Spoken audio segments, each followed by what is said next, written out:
देखिए, पिछले कुछ सेशन एक्सट्रीमली इम्पॉर्टेंट रहे हैं, क्योंकि जो भी सेशंस आपके यहाँ पर हो रहे हैं, आपको एक सेशन में भी आपकी साइट यानी आपकी नज़र भटकनी नहीं चाहिए कि हम जा किस तरफ रहे हैं।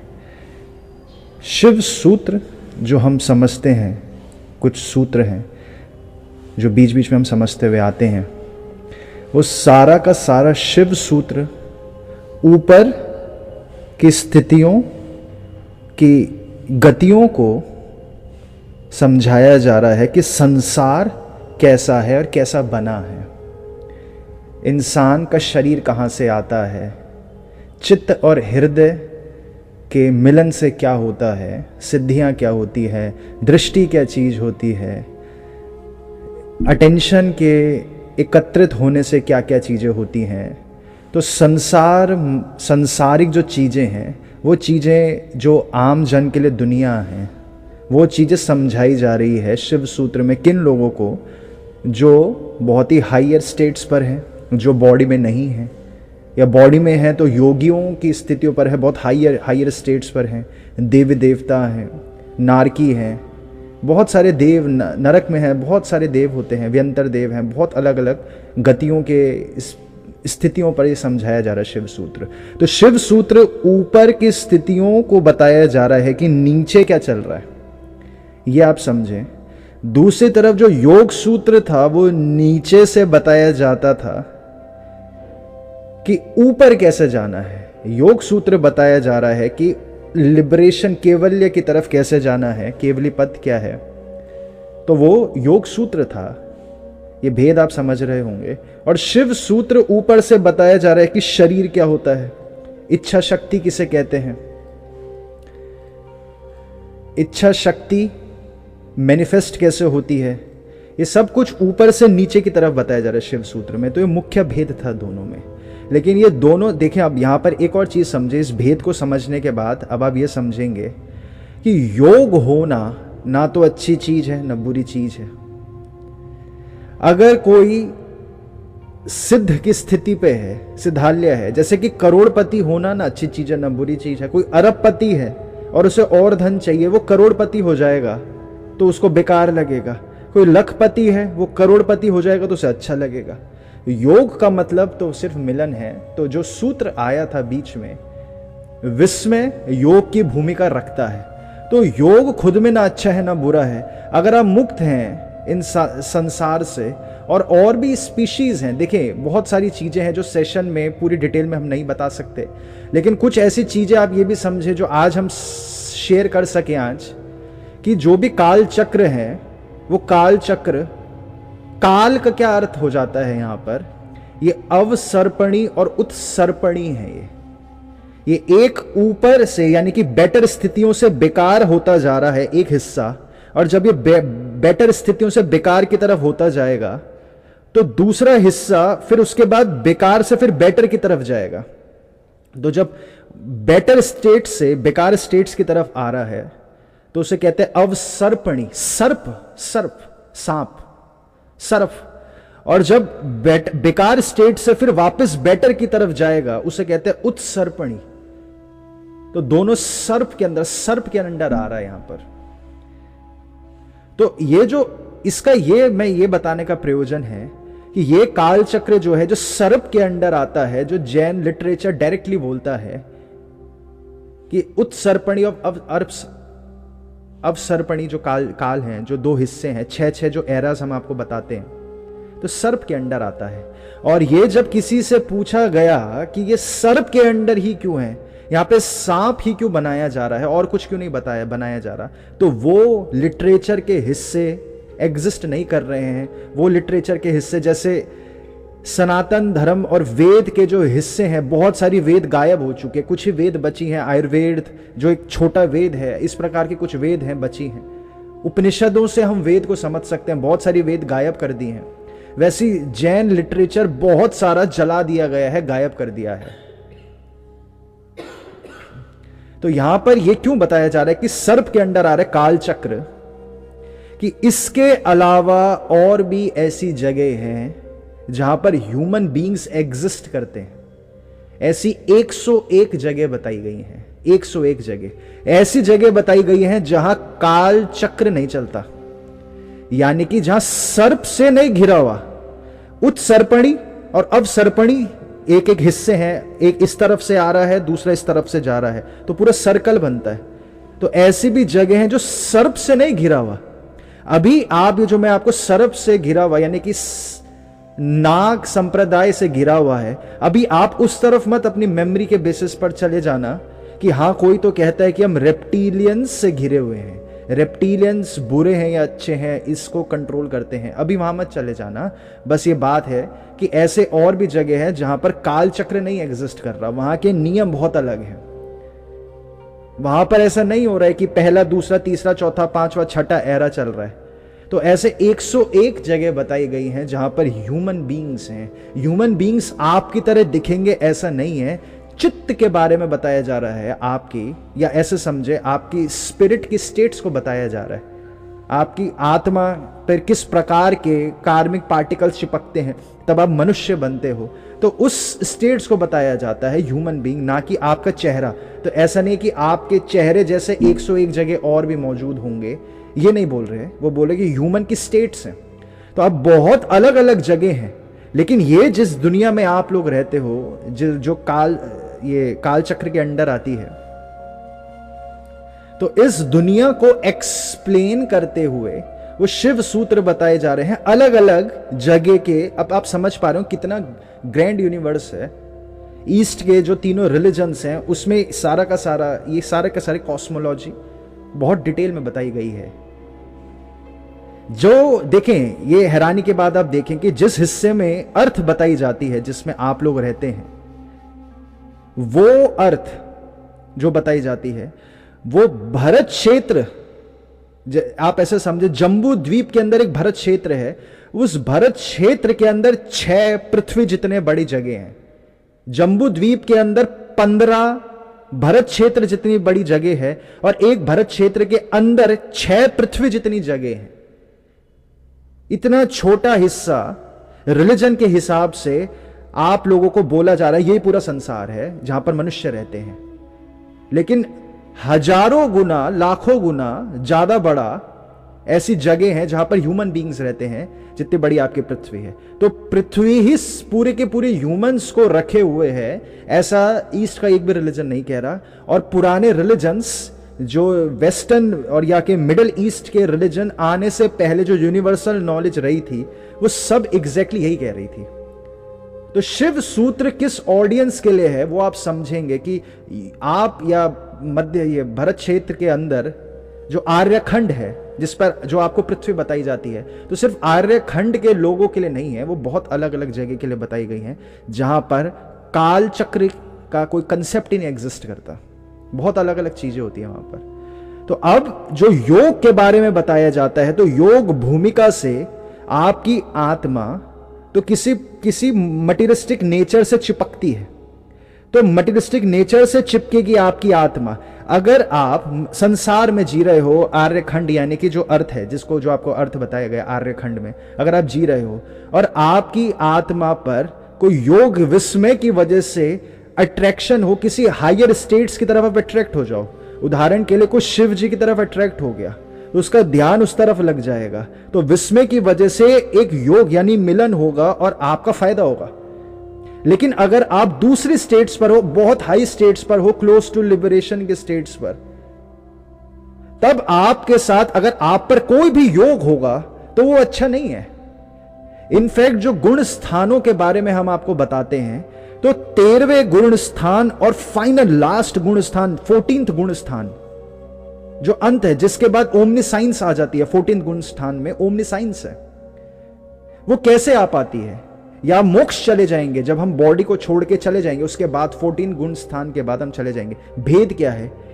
भेद ही है कि योग खत्म करना है। योग कोई अच्छी चीज नहीं है। हाँ, योग अब जैसे ज्ञान एक रस्सी की तरह है कि गाय कुएं में गिर गई है तो उसे रस्सी से बांध कर हम बाहर खींच देते हैं, लेकिन रस्सी भी तो एक बंधन है, तो रस्सी को भी काट कर फेंकना पड़ेगा गाय ताकि आजाद हो सके। वैसे हम लोगों को भी बांध कर ज्ञान से उसे बाहर खींचा जाता है, फिर एंड में बांध भी कट करना है सब।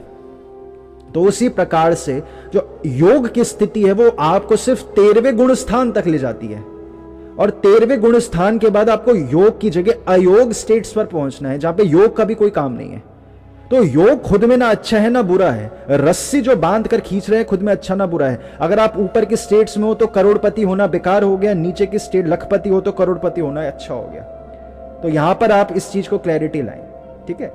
दूसरी चीज जो आज हमें समझनी है, शिव सूत्र से रिलेटेड ही है, उसमें आपको जो 16वां और 15वां सूत्र हमें समझना है, उसमें आपको कुछ बहुत ही इंपॉर्टेंट कंसेप्ट्स समझने पड़ेंगे, जिसके बाद ही वो शिव सूत्र कंटेम्पलेट भी होगा। वो बहुत कॉम्प्लेक्स चीजें हैं इसके अंदर।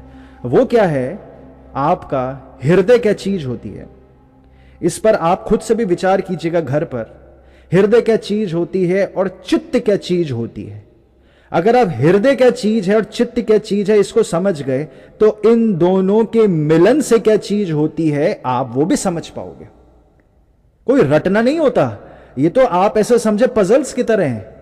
अब हृदय क्या चीज है ये कैसे पता चले, क्योंकि आप लोगों को शिव सूत्र रटने नहीं है, ना ही आपको उन्होंने बोला अब मैं क्रॉस चेक करूंगा, शिव सूत्र में तो ये बता दिया अब मैं खुद से विचार करने बैठूंगा क्या होता है। ऐसा कुछ नहीं करना आपको। अब चित्त क्या होता है ये कैसे पता चलेगा, ये कैसे पता चलेगा? बेस्ट तो यही है ना, आपको खुद के ध्यान से समझ आ जाए चित्त क्या है, सारी याददाश्त हटा दी। आपको खुद के ध्यान से पता चल जाए हृदय क्या चीज है, सारी याददाश्त हटा दी। तो इन स्टेट्स पर, इन जीनियस कॉमन सेंस के स्टेट्स पर कैसे पहुंचा जाए कि ज्ञान खुद से आने लग जाए। अब जब खुद से ज्ञान आ गया तो फिर खुद से विश्लेषण कर लोगे, फिर जो खुद से नतीजे निकले उसको क्रॉस चेक कर लोगे शिव सूत्र से, योग सूत्र से, या जो भी ईस्ट के जितने भी रिलीजन के लिटरेचर उनसे क्रॉस चेक करोगे। वो सही तरीका है शिव सूत्र, योग सूत्र को समझने के लिए। तो खुद का ज्ञान कैसे आता है, आज हम उस चीज पर फोकस करेंगे। पिछले सेशन में हमने समझा था कि सम्यक दृष्टि किसे कहते हैं। सम्यक दृष्टि इसे कहते हैं कि अब आपको समझ आ गया कि पूरी की पूरी जो दुनिया है, अब आपको समझ आ गया कि पूरी की पूरी जो दुनिया है, अपने अनुभवों से समझ आया है, अपने लाइव एग्जाम्पल्स अपनी आंखों से देखे हैं, अपने चारों ओर लोगों को देखा है, नॉन स्टॉप विचार करा है। आपको ये समझ आ गया कि पूरी की पूरी जो सृष्टि है वो पांच खेल है, बस 5 तत्व। वैसे तो 7 तत्व हैं, उसको और सिंप्लीफाई करके हम आपको 5 तत्व बोल रहे हैं कि 5 तत्व है। पहला तत्व है कि जीव किसे कहते हैं, जीवात्मा। दूसरा तत्व है कि अजीव किसे कहते हैं, जो जीव नहीं है। तीसरी चीज क्या है, अजीव में अजीव मिल गया, इसे हम कहेंगे बंद हो गया, बंध गया आपस में, जीव में अजीव मिल गया। चौथी चीज, चौथा तत्व है, अब हमें इसकी सफाई करनी है, निर्जरा सफाई करनी है। और सफाई करने के बाद आखिरी तत्व है जो अंत में क्या है, मोक्ष है। बीच में 2 तत्व थे, उन्हें हमने नहीं कहा। एक था आश्रव, यानी कि अब अजीव आ रहा है चिपकने के लिए, वो हम नहीं कह रहे ताकि कंफ्यूजन ना हो, आश्रव। तो ये कुल मिला के आपके पास 5 तत्व हैं। अब इस पूरी की पूरी दृष्टि से जब आप पूरी दुनिया देख पाओगे, समझ पाओगे, हर चीज इस दृष्टि से समझ पाओगे, तब ऑटोमेटिकली आपको सारी चीजें समझ आने लगेगी कि आप चित्त किसे कहते हो। ये कोई रटी रटाई भाषाओं पे मत जाना, ये बहुत ही मिसलीडिंग है, एक्सट्रीम मिसलीडिंग है। कोई हार्ट किसे कहते हैं, एक्सट्रीम मिसलीडिंग है। अनाहत चक्र और हृदय चक्र इन्हीं की भाषा में भी अलग है। हृदय चक्र अलग चीज है और अनाहत चक्र, जिसे हार्ट चक्र कह देते हैं, हृदय चक्र वो अलग चीज है। यहां पर भी 2-2 चक्र हैं।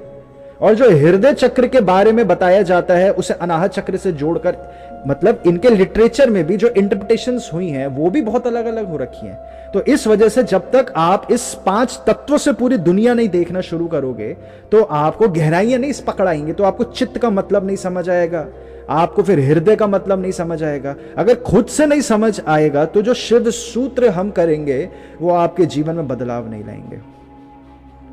तो सम्यक दृष्टि अगर हो गए तो क्या होगा, तो अब आप ये जो नेक्स्ट सेंटेंस में आपको बोलने वाला हूं, इस शब्द को ध्यान से समझेगा, तो आपको सम्यक ज्ञान होगा। सम्यक दृष्टि अगर हो गई, यानी कि पूरी दुनिया इन 5 तत्वों से दिखने लग गई, तो आपको सम्यक ज्ञान होगा। सम्यक ज्ञान क्या होता है? अब आपको पूरी दुनिया आत्मा की दृष्टि से देखने की समझ आएगी। आप पूरी दुनिया अभी शरीर की दृष्टि से देखते हो, इस वजह से आपको लगता है कि टाइम एग्जिस्ट करता है।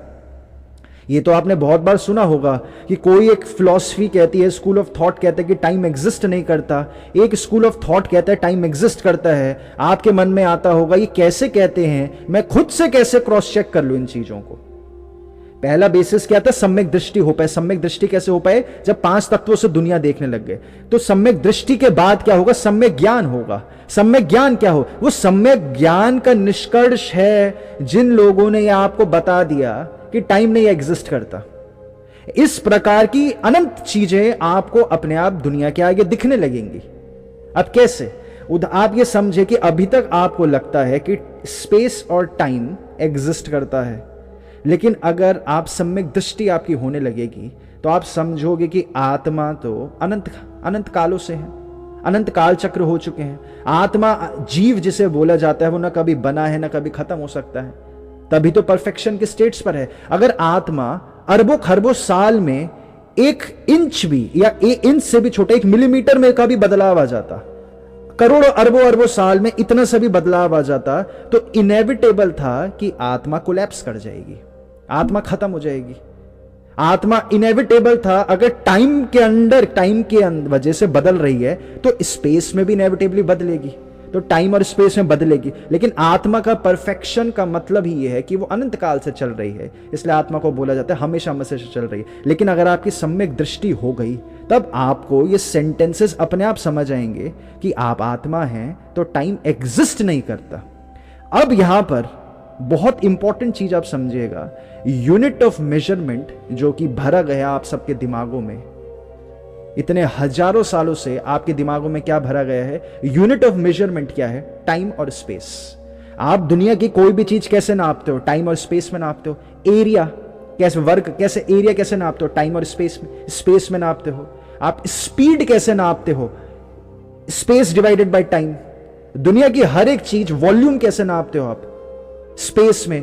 हर एक चीज, दुनिया की हर एक यूनिट, मास, हर एक चीज आप स्पेस और टाइम के हिसाब से नापते हो। आपके पूरी दुनिया का कंस्ट्रक्शन फिजिक्स में जब उतारा जाता है, जब इस स्पिरिट की दुनिया को लैंग्वेज में उतारा जाता है, उस लैंग्वेज को बोलते हैं फिजिक्स।